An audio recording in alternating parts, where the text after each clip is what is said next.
Aujourd'hui, nous avons le plaisir d'accueillir Amar et Marvin sur notre plateau. Bonjour Amar et Marvin. Hello. Bonjour. Alors Marvin, vous êtes danseur et... Oui, danseur. Et Amar, on s'est déjà vu, vous êtes auteur, compositeur, interprète, aussi danseur. Et vous êtes particulièrement engagé dans la cause LGBTQIA+, pour laquelle on vous a déjà vu. Vous étiez aussi là à la Pride de Joigny cette année, organisée par Joigny est fier. Aujourd'hui, vous ne nous parlez pas de Faune, votre premier ballet pour lequel on vous avait déjà rencontré par le passé. Vous venez nous parler de Mike, votre nouveau projet, qui sera joué pour la première fois demain, en plus, si je ne dis pas de bêtises. Exactement. D'accord. Avant de se pencher là-dessus, est-ce que vous pouvez nous parler un peu de votre parcours jusqu'ici? Qu'est-ce qui vous a inspiré à faire ce que vous faites actuellement? J'ai toujours été lié à l'univers du spectacle vivant et j'ai eu une carrière en tant que danseur, initialement dans la danse classique. Puis j'ai eu un parcours dans la musique, j'ai réalisé des albums et c'est aussi au gré de mes voyages, j'ai particulièrement été à New York aussi, où je vivais et où j'ai beaucoup travaillé. Et en fait, un peu ce qu'on retrouve dans mes spectacles chorégraphiques, c'est aussi des choses qui ont toujours été présentes dans mon travail, que ce soit le lien avec la musique, le lien avec la scène, le lien avec le costume. Et c'est ces choses ces matières sur lesquelles je travaille et qu'on retrouve dans le projet de Mike aussi, qu'on a aussi retrouvé dans le projet de Faune. C'est aussi des spectacles qui sont engagés, qui tournent autour de la figure queer dans le spectacle vivant et du corps aussi, de sa place, les thèmes qui ont été abordés dans Faune, qui traitaient de l'épidémie de VIH-Sida et de comment justement un corps chorégraphique se met en place dans un contexte de crise sanitaire, qui était la crise sanitaire du VIH-Sida dans les années 80. Dans Mike, on est plutôt sur une bromance, une relation toxique entre deux hommes. Donc c'est comment se définissent des critères d'une relation toxique et comment on peut simplement dire qu'on pour être dans une relation toxique, il faut être deux. Et c'est pas simplement une seule personne qui est toxique. Il n'y a pas ce lien de l'emprise. Comment on peut vraiment le définir? Et c'est tout ce qu'on a travaillé avec Marvin. C'est justement tout le ballet est construit en miroir. Et c'est très intéressant de voir comment le lien toxique se lie, se délie. Et l'emprise passe d'un personnage à l'autre. Et en dehors de toute position systémique, on est sur ces cheminements-là. D'accord. Alors, on revient sur Mike en particulier juste après. Marvin, vous êtes danseur, comme vous nous le disiez avant qu'on commence à tourner. Vous étiez déjà sur Faune en début d'année, en janvier 2024, si je ne dis pas de bêtises, la première, ça s'est passé. Est-ce que vous connaissiez Amar avant? Est-ce que vous l'avez rencontré pour ce projet? Comment est-ce que ça s'est passé, votre carrière qui vous a amené à participer à Mike aujourd'hui? Alors moi, tout d'abord, il y a 2 ans, je me suis lancé en artiste amateur. Je faisais des scènes ouvertes, donc uniquement pour le plaisir. Et c'est à l'occasion de l'anniversaire d'un ami qu'on a en commun que j'ai rencontré Amar. Donc je lui ai montré mes vidéos, tout simplement. Et puis ensuite, on s'est rencontrés dans le cadre de Faune pour qu'il me présente le projet. Donc à l'époque avec le 3e danseur Bruno Pop. Et suite à cela, je me suis lancé et c'est comme ça qu'on a tissé des liens, qu'on a monté Faune et puis ensuite qu'on a continué sur Mike. Voilà. D'accord. Alors, revenons un peu plus sur Mike du coup. Vous nous en parlez, c'est censé être la relation toxique entre deux personnes. C'est, comme vous le dites, une chose qui est quelque chose qui se forme à deux, cette toxicité-ci. Est-ce qu'il n'y a que 2 danseurs sur scène? Vous parliez d'une 3e personne, c'était pour Faune? Alors en fait, on était 3 sur Faune parce que Faune, c'était vraiment autour du trouble. Et qui en fait, c'est des explorations, comme je disais, des identités queer, mais aussi des explorations de la sexualité et du fantasme de la sexualité. Donc première partie, c'était sur le trouble. Et là, on est sur un duo. Et en gros, c'est principalement inspiré par la figure de l'archange Saint-Michel, qui est souvent vu en terrassant le dragon. Et j'ai eu beaucoup de connexions avec cette représentation picturale de l'archange. Et je l'ai beaucoup vu, et c'est ça qui a défini de travailler sur sur cette figure-là, justement. Mike, c'est le diminutif de Michael, donc Michel. Et donc il y a toute cette relation qui est là. Saint-Michel, vraiment vu en terrassant le dragon, mais en fait, qui est réellement le dragon, c'est toute cette figure aussi qu'on travaille dans ce projet. Et donc on est deux pour ça, voilà. D'accord. Et d'où est-ce que le projet vient? Qu'est-ce qui a lancé ce projet-ci? Comment dire? Si je me souviens bien, Mike, c'est censé être la deuxième partie d'un triptyque, c'est ça? Exactement. Oui, mais il faut en faire un troisième maintenant, mais... quelle est la question?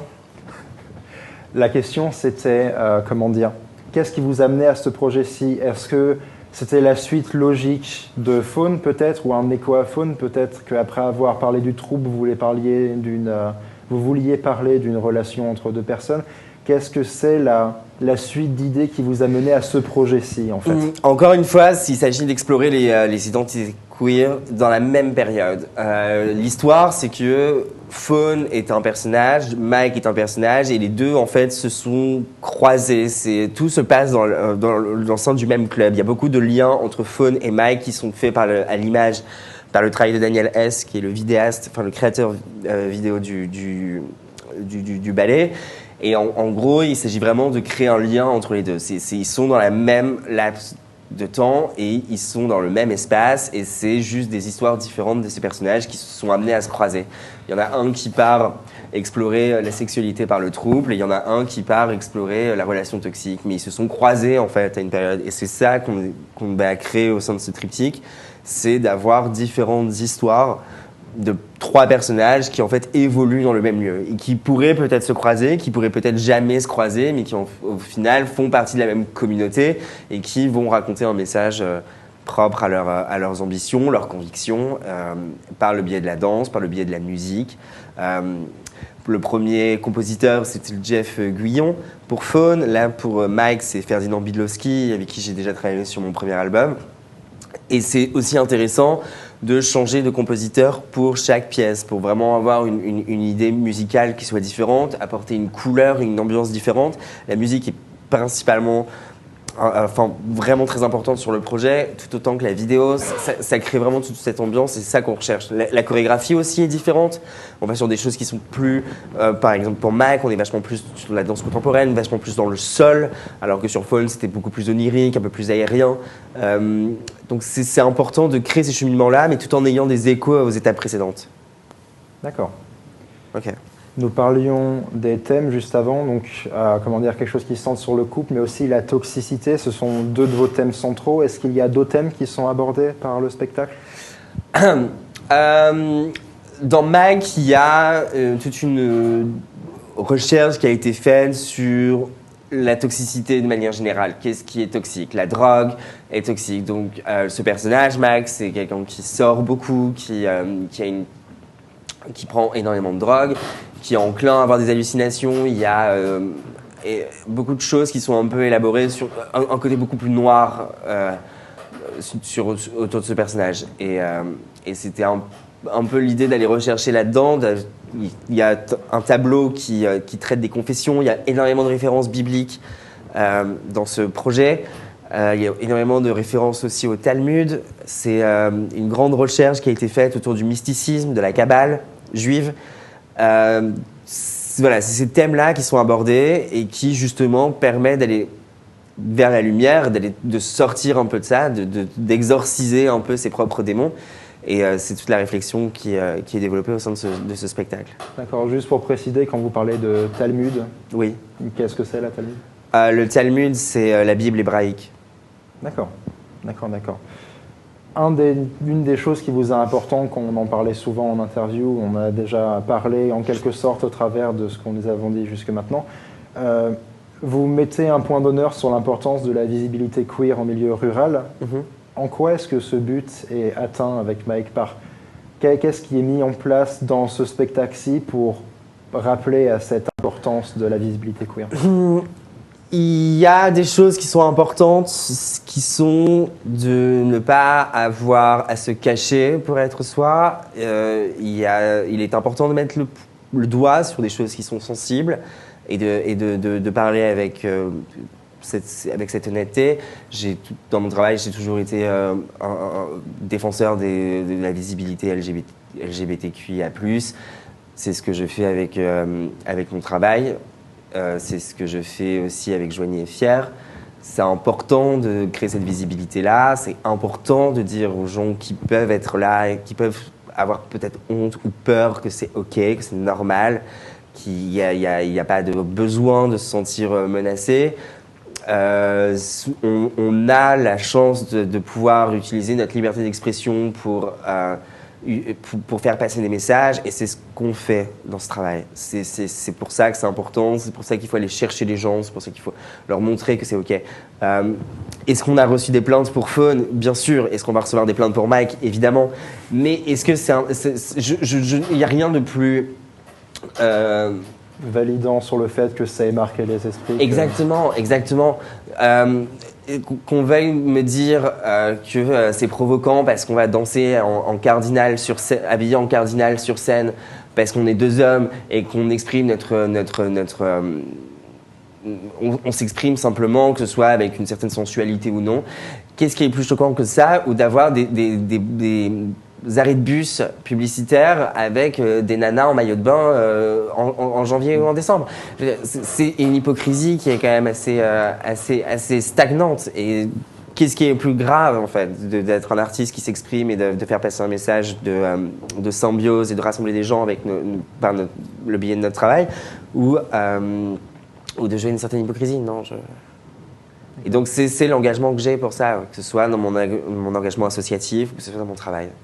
D'accord, donc l'importance de passer le message aux personnes concernées par les problématiques LGBTQIA+, que c'est important de ne pas se cacher et d'être soi-même, mais un message pour le grand public, peut-être Amusez-vous.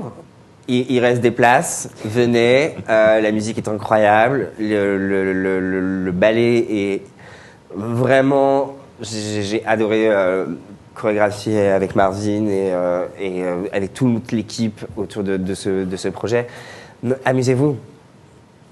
D'accord. Est-ce que vous avez, alors celle-ci je la pose un peu plus à vous deux, est-ce que vous avez d'autres projets après Mike? Peut-être que vous avez d'autres spectacles pour d'autres choses à côté Moi personnellement j'ai besoin de dormir. Ça donc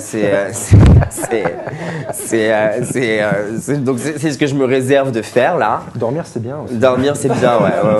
Je prévois de dormir.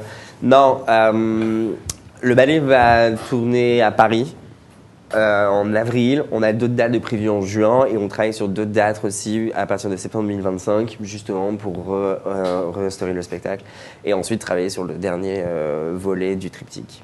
D'accord, qui est déjà en préparation peut-être. D'accord. Il va s'appeler Auto. Auto, O-T-T-O? Bah oui, pas la voiture.